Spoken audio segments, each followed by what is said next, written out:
Welcome back, Stingers. I was thinking about the lunar eclipse, which is tomorrow, and it's in Scorpio.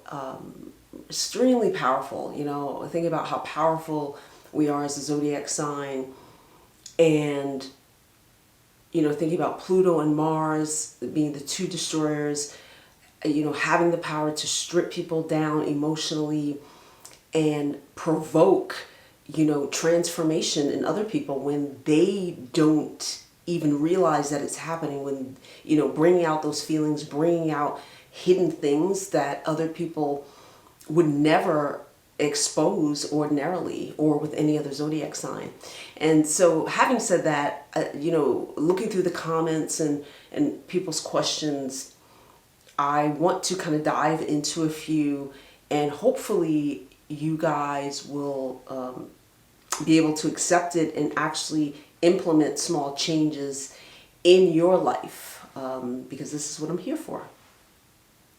And so, we're going to talk about, you know, a heavy one that, you know, I've touched on this in the past, but I want to bring it full circle in you know, speaking about the lunar eclipse and how wherever it falls in your chart is going to dive deep and just bring everything out. For me, it's my my career house and my fourth. You know, you want to look at both, and you know, I'm always ready for that. I'm ready for the rug to be pulled up. I'm ready. You know, I don't have any rugs.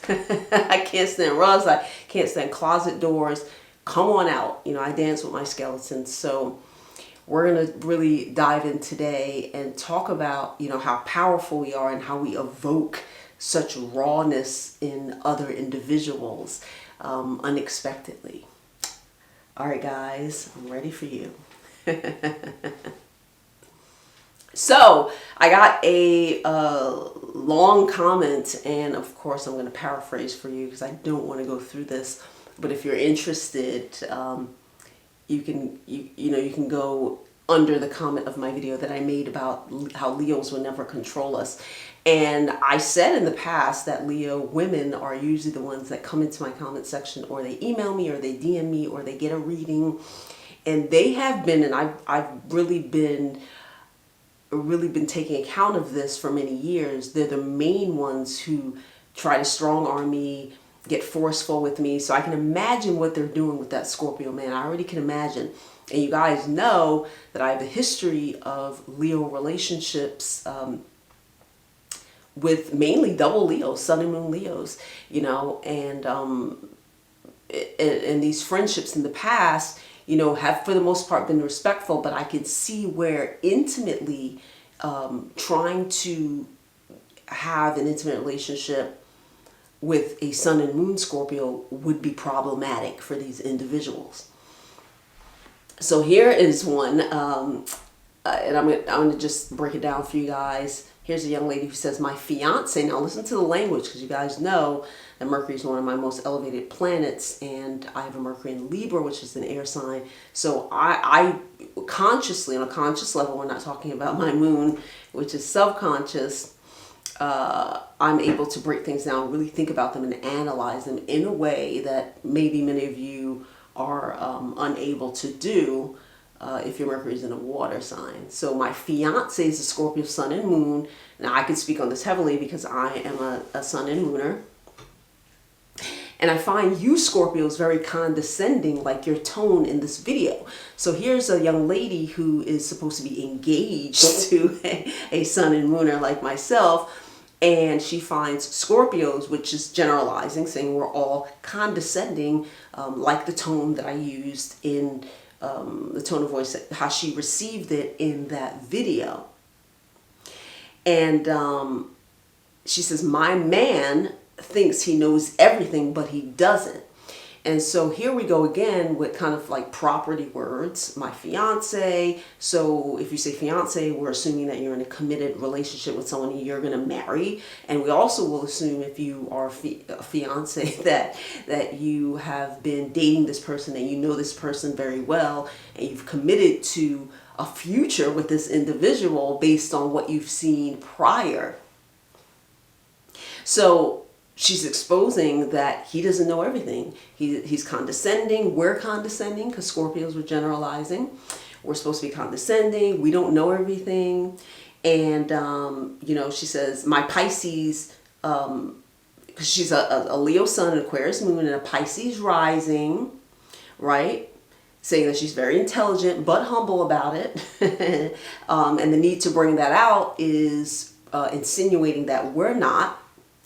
My Pisces makes him think I'm a total pushover, which is incorrect. So many of you guys who have studied astrology and not on a basic level, and I just want to reiterate, once you get past the basic of like what you think like sun, moon, rising is and all that stuff, and you don't have to go to Google to like look this stuff up, and you get a deeper understanding of what these things are, it starts to make more sense. And so you're not making comments like this. You're not on a baby level of like really understanding what an ascendant is. So when you get close up to somebody and you're at fiance level, the ascendant is gone, honey. The ascendant's long gone, first of all, because Scorpio, sun, and moon, we'll cut through that anyway. In fact, it doesn't even take me long to see who the real you is. I would see Leo, Aquarius immediately.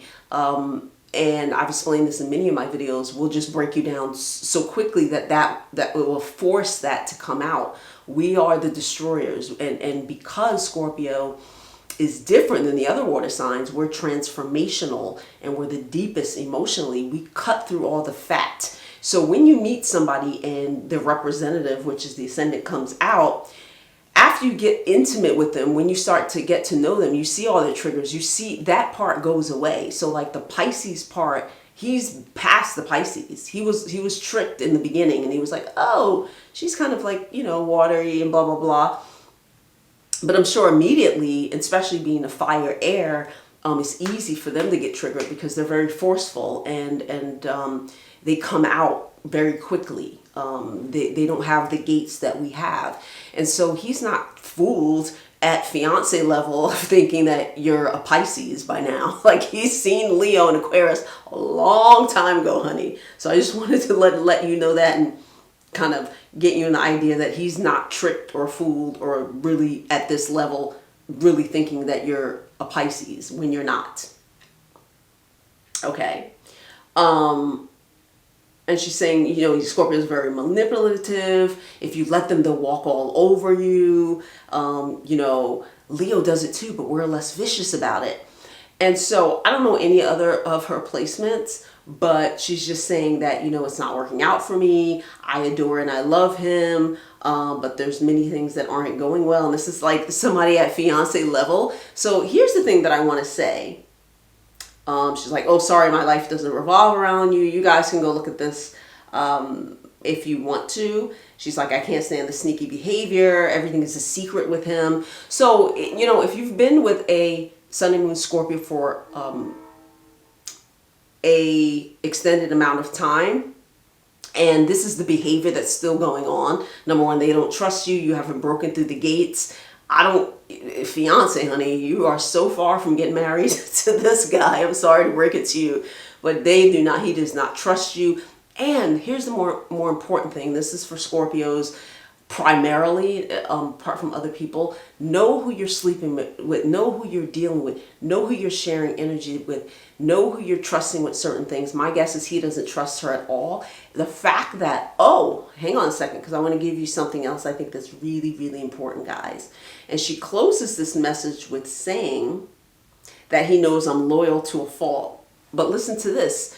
This is a type of individual who's on social media. And if you're under the commentary of my videos, you're on checking out, trying to look for information about other Scorpios instead of dealing with yourself and dealing with this individual that you call your man and your fiance. This person knows that you're not loyal. They know that you run your mouth. This is why they don't trust you. This is why they have the behavior towards you that they do. And you haven't figured this out, being a very smart Leo with an Aquarius moon, right? You haven't figured this out yet because you're too in your ego. You're too puffed up, and you're probably using aggressive behavior. You're probably trying to trick with the mind, with the Aquarius energy, and none of that works with a sun and moon. It will never, ever, ever work. In fact, you're hurting yourself, which is why you're bleeding in the comment section with this, telling everybody all of this stuff about the person you're supposed to marry. How disloyal, how ugly, how really conniving, how sneaky. And, I feel sad for you. I feel that you are wasting your time. This is a moment where you can actually break down and rebuild. Every Scorpio I encounter, I am so appreciative of the lesson that is given to me throughout whatever interaction that we have. In fact, I wouldn't even be here if it wasn't for, seven planet stellium Scorpio that I met back in 2010, and he's a fan of the channel. I appreciate you. Thank you very much for evoking in me, mirroring me, and showing me the error of my ways so that I can change. It was not easy, but I wouldn't have this platform. I wouldn't have my business. I wouldn't have anything to talk to you guys about if it weren't for him evoking that really hardcore transformation in me. But see how I stepped into the shoes of understanding myself and wanting to dive deeper instead of going off on him for all weird purposes, just getting on platforms saying, oh, he's this, he's that, he's the other. I want to get in the mirror and say, well, if I attract to somebody who's this, that, and the other, darling, what does that make me? I'm very accountable of my actions and who I am. And I love Pluto and Mars, and so appreciative of it. It is not like a Leo, it is not like an Aquarius, and it sure as hell ain't like a Pisces.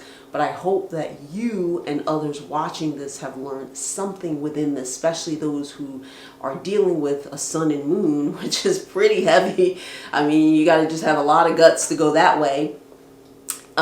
Usually you want to start out fluffy and get those Libra Scorpios, but for those of you who want to dive in deep, there's a lesson in there for you, and the mirror is waiting for you if you are bold enough to get in there and see yourself for who you really are. All right, guys, like, subscribe, share, and all that good stuff. I'll see you at ScorpioSunScorpioMoon.com, where you can book a master chart reading.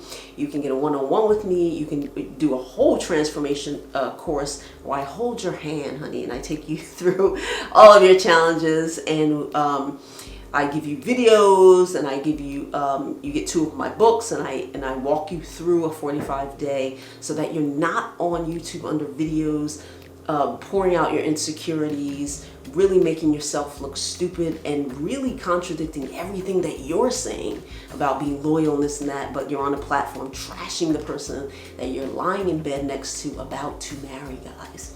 I'm on Instagram, I'm on Facebook, and I hope for you guys that this eclipse shakes you up, honey. And for the young lady who wrote this message, ooh, this eclipse in Scorpio is going to mess you up good, honey. And I do hope it falls in your 7th house of partnerships so that you can see yourself through your stinger. All right, guys, I'll see you soon. Mwah.